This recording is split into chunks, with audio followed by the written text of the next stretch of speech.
Monday, the start of a new week, and I felt like it would be a great time to talk about how I set my day up for success, or my week, or my months. We want, especially working at home as a virtual assistant, it is really important to have kind of a routine or a schedule or a way that you can make sure you can get all the things done that you need to done when you need to get them done. So I just want to talk about how I set up my day for success. And I always forget to introduce myself. Hi, my name is Emily of Emily Rose Marketing, and I am here to help you out if you want to get your virtual assistant business from 0 to no leads to completely booked out. I would love to help you with that. Stick around. Let's chat about how we can set up our days for success. And I also have lots of other ways I can help you out. So thank you for being here. So to set up my day for success, I first of all start the night before. It's not always the day of to set your day up for success. So I usually start the evening before and I write a whole to-do list the night before, or I have kind of, now that I'm pretty established with my clients, I have kind of a rolling to-do list. And so I have that in a spreadsheet and I can check it off each week and copy and paste, or however. I usually just uncheck everything from the last week and started it fresh. So I already have those to-do lists made, the stuff that I know that I have to do every Monday, every Tuesday, every Wednesday, every Thursday, every Friday. And then I can kind of add to it if I need to. So if I have special projects that I'm working on, or something that only happens, some things only happen, like I need to do once a month instead of every week. So I'll do that. So I'll go over that. I will make sure that everything is set for that for the next day. And then, then I go to bed. I try to get some sleep, which sometimes works better than others. I have children who are not so young anymore, but there's still sometimes when they wake up in the night. And so I want to make sure that I'm rested and ready to go.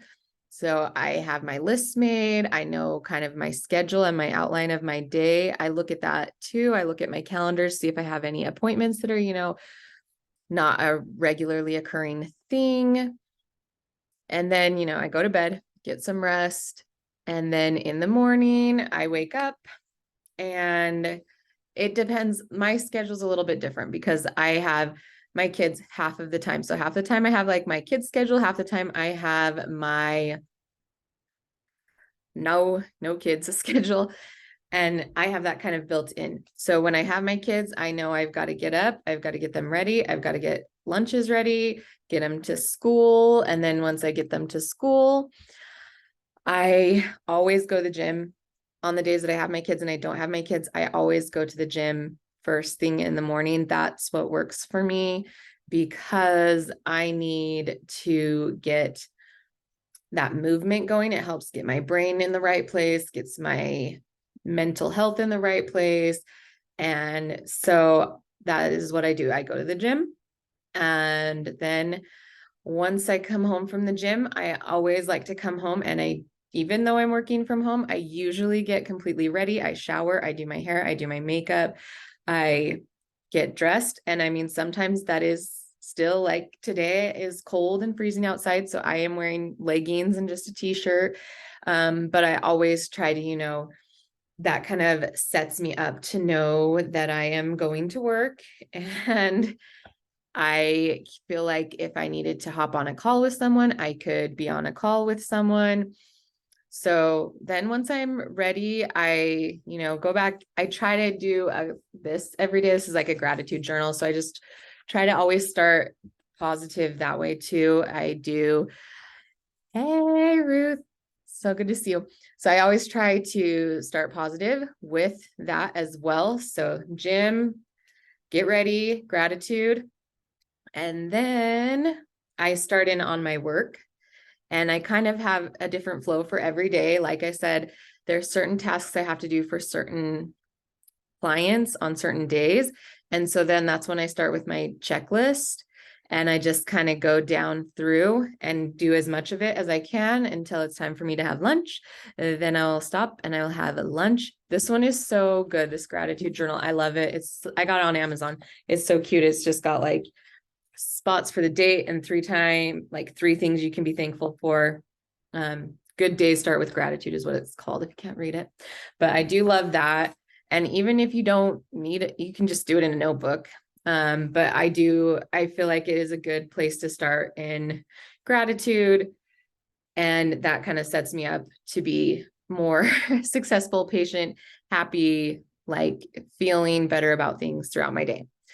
So then as I go through my to-do list and work through all of it, I stop for lunch. I always stop for lunch and take at like 30 minutes, sometimes more. It depends. Sometimes I have appointments and I try to squeeze that in there as well. And then I work some more, and it's still, again, half time. Like half the time I have my kids and half the time I don't. And so I eventually get to the point where I have to go pick them up from school. And when it gets to that point, I go and pick them up from school.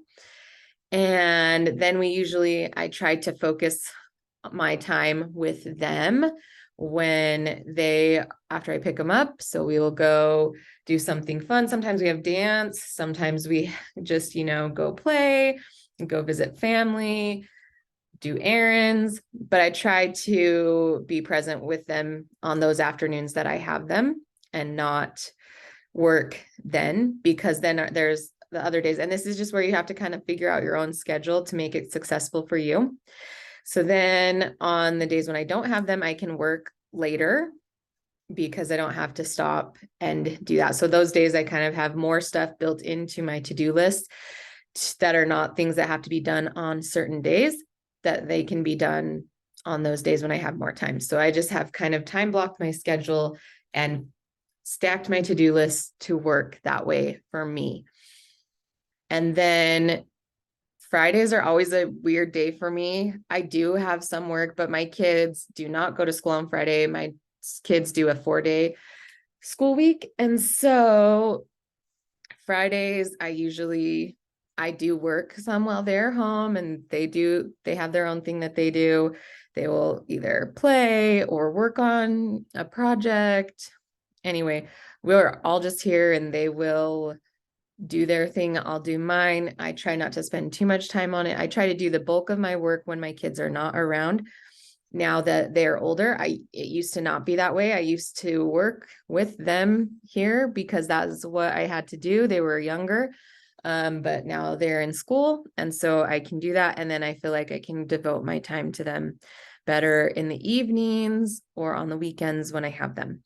So that's kind of how I move through that. And then, the other things I do every day that help me be successful. I know the movement is huge. I have got to get to the gym. I go at least Monday through Thursday. Sometimes I get Friday and Saturday in there. It just depends. But that really helps me to get going and be ready for a successful day and to be able to sit down and focus on work when it's time to work. The other things I do, I try to drink my water. I get up and take breaks throughout the day. Like every hour or so, my watch, will tell me that I need to stand up and move. And I try to do that. So it's just building in those things to your schedule. And you really have to kind of like custom tailor it to your situation. But you can definitely do it. You just have to I had to do a lot of trial and error to figure out how I could set my day up for success.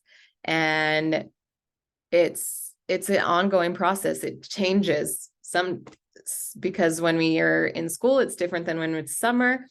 And so it's just an ever-changing thing. But once you can kind of get your rhythm down, then it's a lot easier to pivot and adjust when those shifts come, when you need to have summer, or it's going to be Christmas break and Thanksgiving break here in a little bit. So that is kind of what I do. And I am so glad that you are here and that you listened to this. And if you are wanting me to help you look at how you are setting up your day as a virtual assistant, I would love to help you out with that. Drop me a comment that says schedule, and I will take a look at what you're doing. We can chat on the phone. You can always chat with me in the messages, in the comments. I would love to talk to you. And thank